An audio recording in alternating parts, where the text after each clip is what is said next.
Hey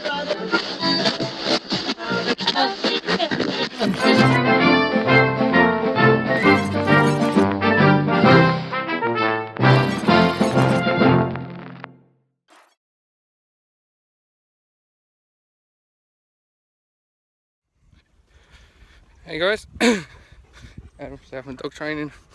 Welcome to episode 5. Yeah, episode 5 of Common Mistakes Made in Dog Training.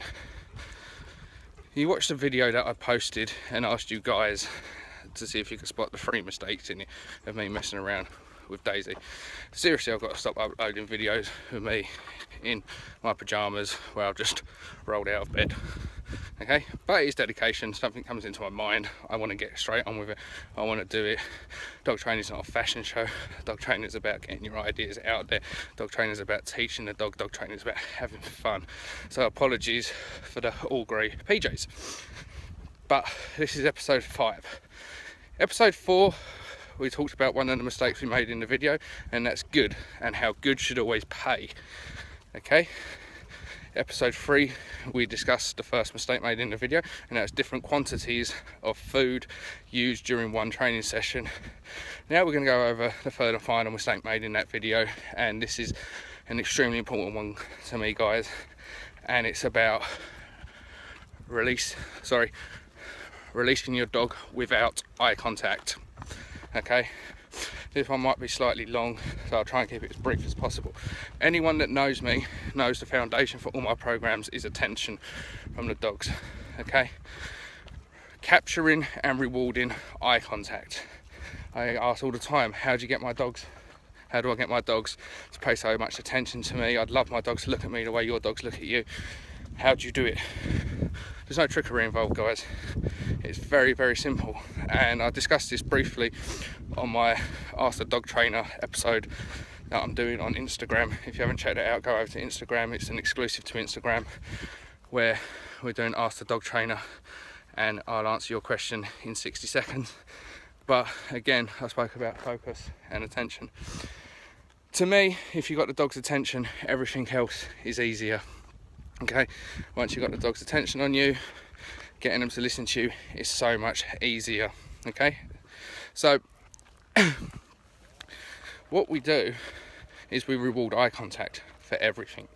Okay, if I ask the dog to sit before I release it from its position, I'll wait for the dog to look at me. If the dog's laying down, before I release it from the down, I'll wait for it to look at me. If I send the dog to its bed before I release it, I'll make sure I've got eye contact. Before we go for a walk, I'll make the dog sit, I'll wait for it to give me eye contact, then we go for the walk. Before I lay it off the lead, I'll wait for eye contact, then I release it. Before it gets in the car, I'll wait for eye contact. Before I feed it, I'll wait for eye contact. If we're doing indirect reward, which we was doing in the video, where I throw the treats on the floor, I wait for the dog to take its focus off of the treat on the floor and give me eye contact. Okay, then I release the dog. The reason I'm doing this is because I've created attention. Never once did I force the attention. I didn't use any pressure, I didn't use any trickery. I simply waited for the dog to go, what do you want? And as a result, as soon as the dog goes, what do you want? That's when I reward the dog. The reason we do this, right, is because what it teaches the dog is everything they find fun and enjoyable in life. The common denominator is they first have to pay attention to the handler.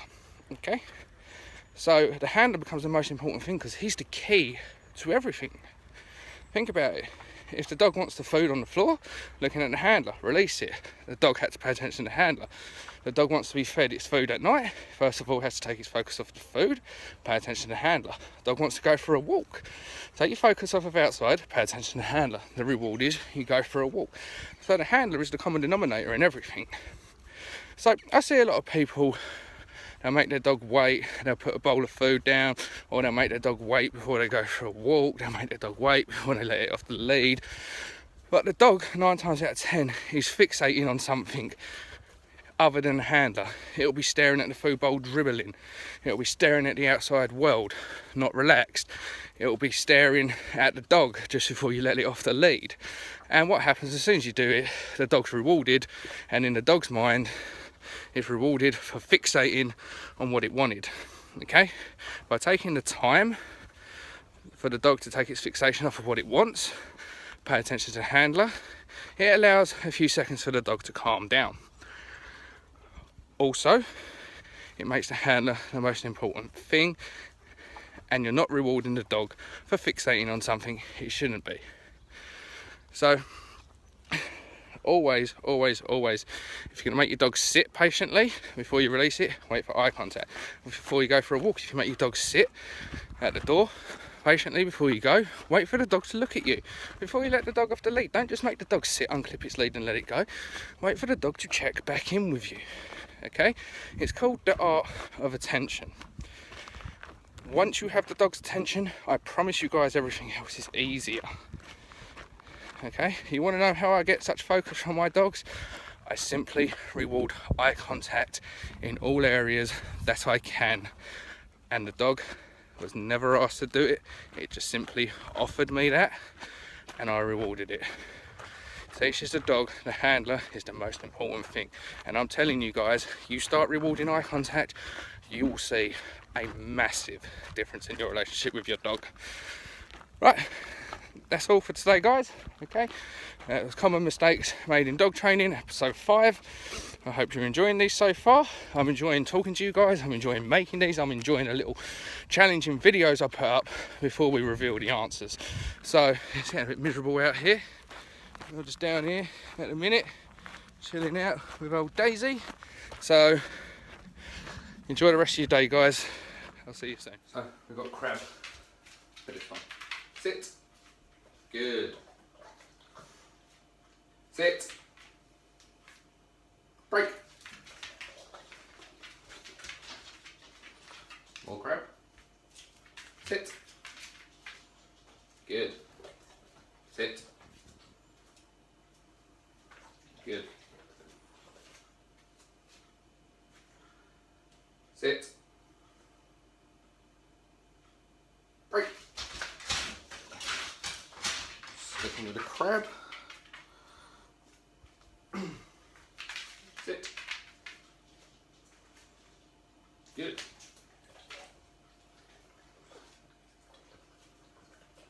Sit. Break. And I feel a bit of crab in my hand. Sit. Good. Sit.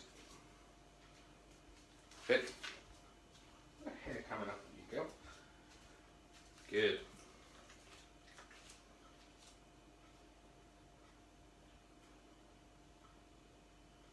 Break.